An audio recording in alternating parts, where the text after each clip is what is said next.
5:25 and we are going to travel over 1,100 miles to buy some Pokemon cards. Right now I'm in SeaTac Airport with Coral and we're getting some food. Can you send me that photo? Yeah.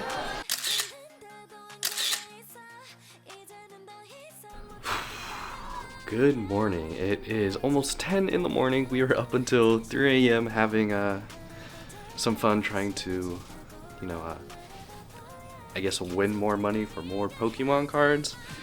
We're up until 3 a.m. That was the second Taco Bell meal of the day for me technically, because I had Taco Bell for lunch, I had Taco Bell for dinner, and that was not a great choice. Woke up at 8 a.m. to get the day started. We're gonna have some late breakfast at some breakfast buffet, and then I'm gonna head out to a card shop, a very popular one, a renowned one that you might have seen on YouTube. Let's get going. Okay, so I veered off from the rest of the group. Now we're here headed up to 888 Collectibles. Let's see if they'll let me film inside, but my friend Micah has been on the channel before. He told me about this place and he really recommended it. And as I mentioned in an earlier clip, it's pretty popular among other PokeTubers who have been in Vegas, so let's go check it out, see what we can get. Now, would you look at that big chonker of a Pikachu? And there's so many singles, booster packs, seal boxes for below or at MSRP. This is pretty nice. I'm digging this shop. And if you're a big fan of Japanese cards and you're in the area, I recommend checking it out. So I didn't buy any singles, but I did buy 2 sealed products that I've been hoping to get my hands on. They were actually on discount. I think this Crown Zenith tin was at least $25, which is retail, and the Charizard box was actually around $30, which is a whole $10 off. And I can't find the Crown Zenith tins anywhere, and I still want one more chance at that. And then, of course, I need that Charizard box. I want to open it so bad.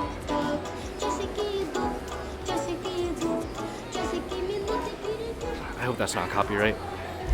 Let's, I guess let's go to the hotel room soon and open it up.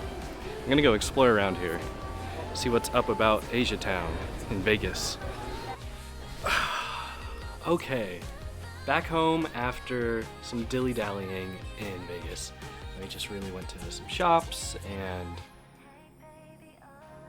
yeah, I mean, that's it.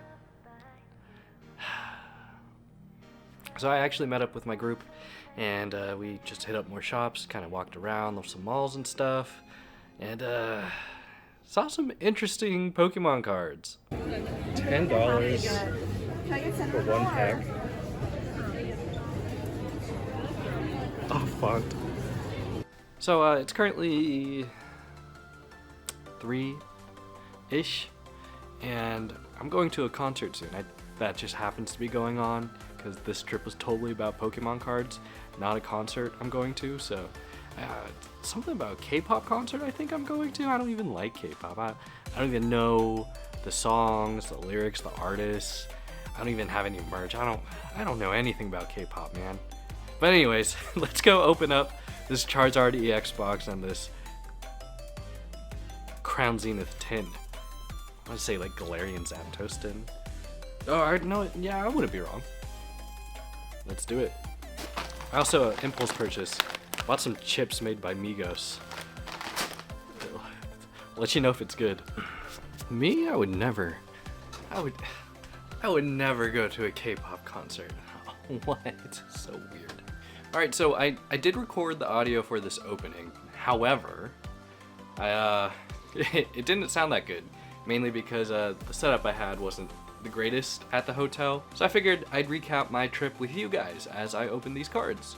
So Coral and I had this trip planned for quite a while where we would visit Las Vegas. I mean, see a K-pop concert. I mean, hunt for Pokemon cards.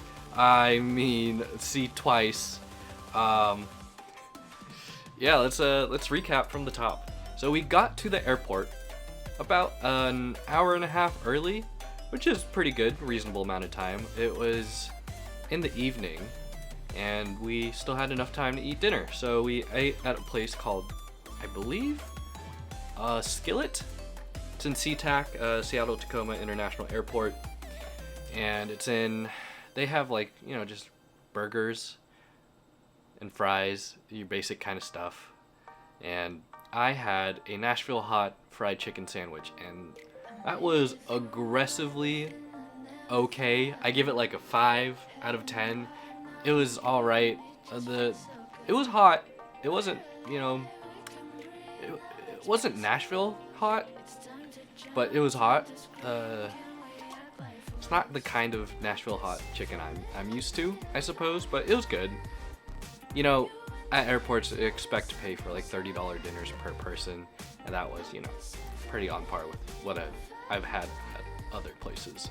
And after dinner, we had like maybe 30 minutes to kill, so we just went around to some shops, got some snacks for the plane, and waited by our terminal. And it ended up being delayed by an hour, our flight. So they actually moved us. They moved our gates 3 different times. And each time was like, are we even gonna fly out? This is kind of ridiculous. But eventually we did manage to get on the plane. And the flight to Vegas was fine. There was a baby screaming on the flight for most of it, unfortunately, but I had noise canceling headphones, or not noise canceling per se, like noise reducing headphones. So I just kind of put that volume up and was on my merry way listening to music or playing Unicorn Overlord for the 2-hour flight. So we didn't leave the airport until 8-ish, and we didn't land in Vegas until like around 11, and didn't start our activities until midnight. So we met up with our friends who were in Vegas too, who are going to the concert, and we just stayed up until 3 in the morning, kind of just exploring and having a good time. When we got to our hotel room, it's so funny. The first thing we heard was our next door neighbors. It was a couple, and they were arguing. We're like, for a long time. Something, something, you're unfaithful, something, something, caught red-handed, something, something, something. It was quite the spectacle to listen to. Anyways, after that, we were like, okay, we're hungry. Let's go to the infamous Taco Bell Cantina, and let's get going. Now, if you know about the Taco Bell Cantina, it was quite an experience. There's like a DJ going on in the second floor. There's a party going on in the second floor. Some guy like dropped his water bottle next to us as we were, selecting our food. He went to go pick it up, and he just completely just fell over. He was just gone. Taco Bell Cantina. The experience, I've been there before. It's alright. I had Taco Bell, as I mentioned in the earlier clip, I had Taco Bell for lunch. I was kind of just Taco Bell'd out, but nothing wrong with Taco Bell twice in a day, I suppose. And then after that, we went to a couple of different resorts, or casino hotel resorts, and walked around. Next thing you know, it's about 3 in the morning, so we head back to our hotel to wake up for the next morning, or for the next morning. We head back to our hotel to get ready for later in the day. And lo and behold, the couple is still arguing. I'm like, it can't be worth it. Like, how are you arguing nearly 3 hours later still, and yelling near the top of your lungs? That's a lot of work. I mean, that didn't really affect me. I could fall asleep anywhere with the lights on, with loud noise in the background. Coral, however, she didn't get that much sleep. Apparently they stopped arguing like maybe an hour after we got back to our hotel room. By the way, we stayed at the Treasure Island Hotel. Not the greatest spot. It's fine, but our shower had like standing water in it, so when you turned it on, the water wouldn't drain, and apparently that was pretty common among other rooms too. But I mean, it was a fine place, other than that. So the following morning, or the same morning, because I guess we went to bed at 3 a.m. and woke up at 8, we both had about 4 hours to sleep, and I was ready to go Pokemon card hunting. But first, we had to get breakfast. We went to a breakfast buffet called Caesar's Breakfast Palace? Or no, we went to the Caesar's Palace, and they had a breakfast buffet in there. Now, earlier before, as we were planning it, They were like, hey, you guys want to go? Coral was like, do you guys want to go to a breakfast buffet? Yada yada. Here's one in Caesar's Palace. And I jokingly said, oh boy, that'd be cool if they had crab there for breakfast. Ha ha ha, because I love crab. And lo and behold, it was supposed to be like a $60 charge per person, and it ended up being like $85. I guess the price rose up because it was the weekend or something like that, but it ended up being like an $80 breakfast buffet. And going back to that crab comment I made earlier, they did have crab in the morning for breakfast. I kid you not, it's all you can eat crab, and you bet the first thing I did was load up my plate with crab. And after that, I was like, okay, there's so much more options out there, I really have to try everything else. I like loaded up on desserts like creme brulee, mochi donuts, Vietnamese coffee. There is ube horchata. That was delightful.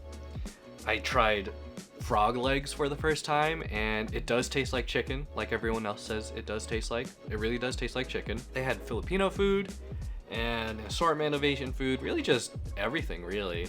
Everything under the sun.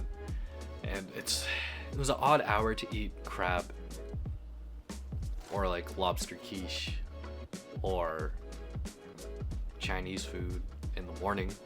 But I mean, that's what leftovers are for, if you had like, you know, those foods the night before.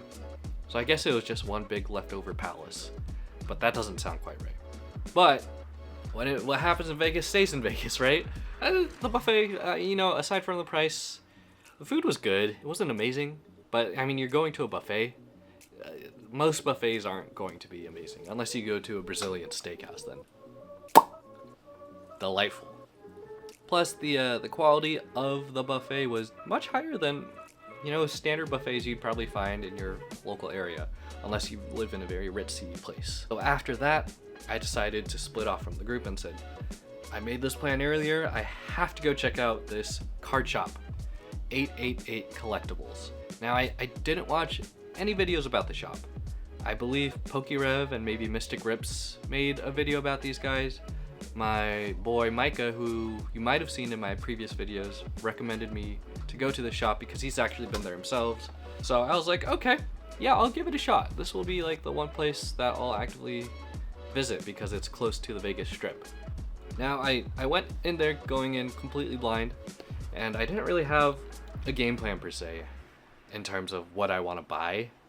It's really just because I was at that stage. Temporal Forces hadn't come out yet. And I was at that stage where I wanted to not buy any singles. I wasn't really looking for any specific singles. I just finished SV1. I'm okay with not buying Paradox Rift singles or Obsidian Flame singles. So if they really had like Crown Zenith sealed, that would be perfect for me. Or any like good deals on sealed product, I'd probably buy it. And lo and behold, here we are, opening it up. It was a very nice shop. The employees were very nice and attentive. They only let in like 15 people at a time to manage like, you know, the crowded busyness of it, and lines would like build up outside the store, which is actually a very smart system because it was a small shop, and you know, that's how you keep track of everything. Everything was extremely well priced. It was either at MSRP or below MSRP, and if you're into Japanese cards, Japanese Pokemon cards specifically, they had tons of them for a decent price too. And man, the singles collection was quite phenomenal too. I am spoiled by the local card shops here and the local card shows here. So I felt like I didn't really need to get anything. I wasn't looking for anything crazy or expensive.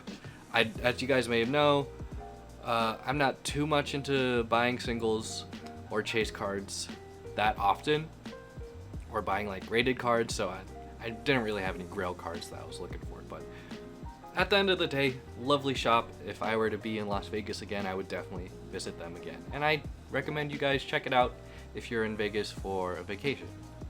Those Quavo chips, by the way, they're alright. More of a novelty thing. And then we went back to our hotel room, took a nap because we had like 4 hours of sleep, and went out to the concert at Allegiant Stadium. That is where the Las Vegas Raiders play, football team, American football team for those of you who don't know.